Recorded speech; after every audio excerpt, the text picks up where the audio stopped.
Okay, let's get going again.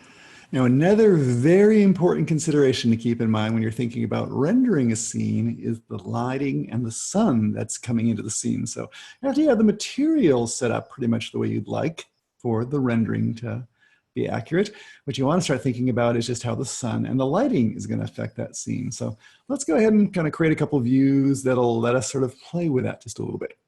So I'm going to go to my floor plan view and maybe zoom on out. I'll create a nice exterior view. Just put a camera, I'll zoom out a little bit further. Over here looking at the building. Look at the residents there from the outside. Super, let me change that to sort of, more realistic. Even zoom out a hair. And I'll pop that out just a little bit larger.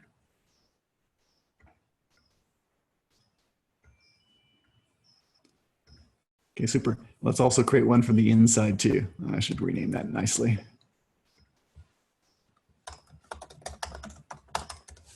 Okay, one more 3D view to work with, to play with, and let us create a nice camera view on the inside.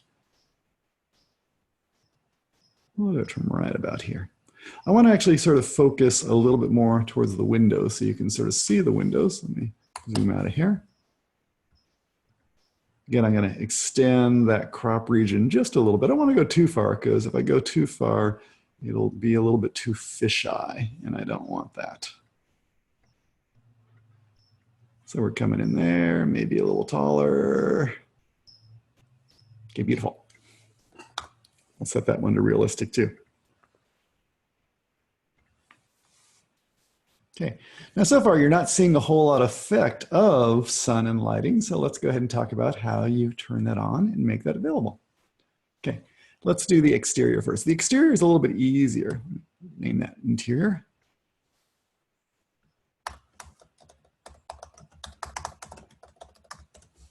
Because on the exterior of the building, you pretty much just have to worry about the sun and where it's located. So let's take a look at that.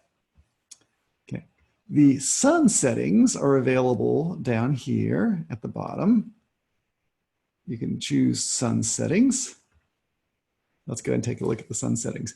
By default, in a lot of views, when you create them, you have something just called in-session lighting, where it's just lighting that's fixed. It's almost like there's just a light bulb sitting in the sky with an azimuth of 135 and an altitude of 35.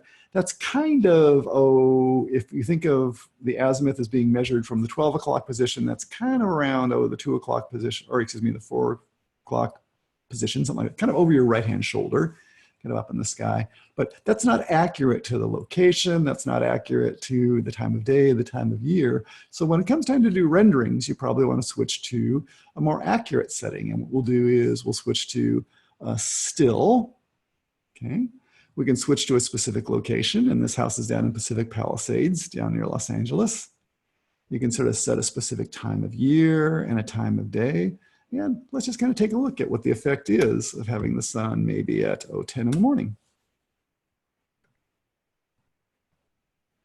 Okay, let me turn on some shadows. Okay, so you can sort of see the shadows coming down over here. You see a little bit of shadow across the top over there. Let me zoom that up a little bit, see if I can make that bigger. Okay. Let's change that sun to a slightly different time. So if we were moving and we said it was 11 in the morning, you'll see the sun moves a little bit. Let's say that it is 1 in the afternoon. You'll see the sun is much further towards the south. Let's change it to like 8 in the morning. We're sort of looking at the eastern side. So we're getting much brighter sun earlier in the morning. Okay, so from the outside of the building, okay, you pretty much just worry about the sun position. And the idea is you set a location, set the time of year. For example, it'd be a little bit different in the summertime. The sun's a little bit, typically higher in the sky. It kind of depends on like your latitude. Let's go through and make it lower. We'll say that it's more February. Okay, and you see, again, the sun has a slightly different orientation. We're getting a lot more sun through the windows because it's sort of lower in the sky at that time of the morning. You can sort of see that the whole house is illuminated on the inside a little bit. Okay, so you can definitely go through and change the sun on the outside. That is pretty quick and easy. The effect of all that is if you go to a ray trace view, or if you go to actually do the rendering, okay, you'll actually see that that sun is taken into account.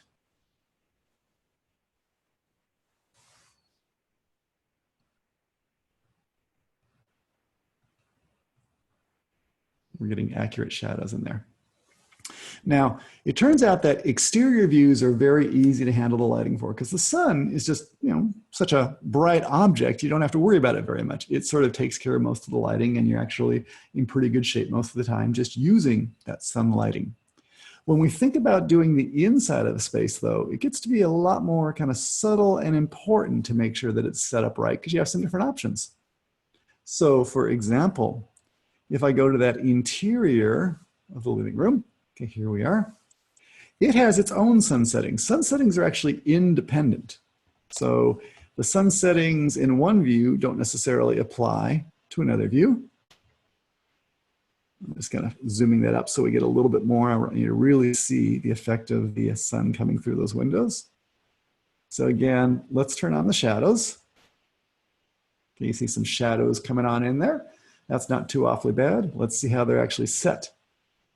For the sun settings, again, it's just over the shoulder, kind of just with the in-session lighting. If we want those to be accurate, again, for Los Angeles, at like, say 9 in the morning, make sure AM versus PM is set. You'll see you'll get a slightly different effect about where those shadows actually fall right now. Okay. 11 in the morning, not nearly as big an effect. What's happening is actually it's sort of hidden mostly by the roof. Let's go to like 2 in the afternoon. Not hardly any shadow now. Again, when the sun is high in the sky, because this has a big overhang. Let's change this to really more kind of December-ish or January. Okay, now we're getting some sun coming in from, it's really kind of over our left shoulder right now. Okay, so you definitely want to play around with the lighting settings because the lighting settings actually have a big effect. And the primary one you're going to play around with is probably the sun. Okay, now we can go further than that though. We can actually go through and start thinking about artificial lights too, because depending on what time of day it is, you're not really going to get much effect from the sun. So let's think about, for the sun settings, I can set them here. Another place you can actually set them is under the rendering settings for the view. It's kind of 2 different places. They go to the same spot. But again, here we have this in session still. Okay, Los Angeles at 8 in the morning. Let's change it around. Let's go ahead and say that it's 10 at night. At this point, it's pretty dark in terms of what's going on. In fact, we can even turn off the sun altogether by saying that we only want to include artificial lights. Now, the interesting time that's really the swing time you have to worry about is, it's typically kind of on a day when you want to think about whether there's enough artificial or light coming in through the sun, through the windows to light the space, or whether you have to turn the artificial lights on. But let's kind of look at the combinations. You could say exterior sun only. Okay, for our purposes, since we're interior, we would want to actually switch over to an interior view because it'll set the exposure a little bit differently to be appropriate for a range of values that's typical inside. So again, kind of at 2 in the afternoon, if I apply this and I say interior sun only, it'll do a better job of adjusting that top and bottom of the exposure range so that it pulls out as much light as it can. We'll talk about that more when we get into the details of rendering. Okay, you can do a combination. I guess I still got my sun settings over here. We can do a combination of sun and artificial. That'll turn on some potential artificial lights. Or we can do artificial lights only. Okay, and that'll only take into account the effect of the artificial lights. So you might be wondering about where are the artificial lights? The artificial lights are things like this. We've actually placed some light objects on the ceiling, and those light objects have their own concept of really what the wattage is, how many lumens, what the color are, things like that. So you can adjust the artificial lights in a setting. Let's go into the rendering settings. You can sort of see these are the lights that I currently have. There's only 3 of them kind of in this current view, and I can turn them on and off individually, or I can turn them on and off as a group.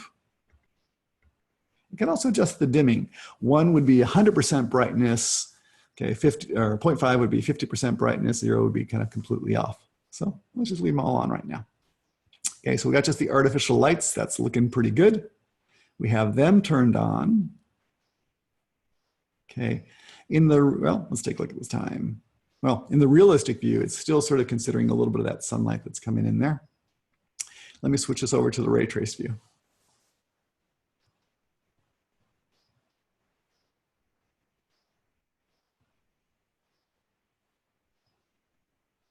It's interesting, it's still showing a little bit of light from the outside. Let me take a look at my settings. I think I'm still messed up on my settings a little bit. Okay, rendering settings are over here. Artificial only, what's going on with my sun settings?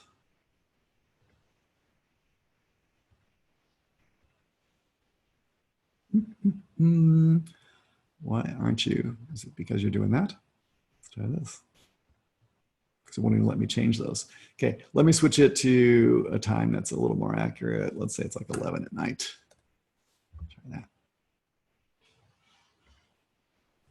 Okay, interior, I'm gonna go for those artificial lights only. Okay, in the realistic view, it's still not kind of being as accurate as you might want it to be in terms of showing the effect of those artificial lights. We are going to go through and change that a little bit though.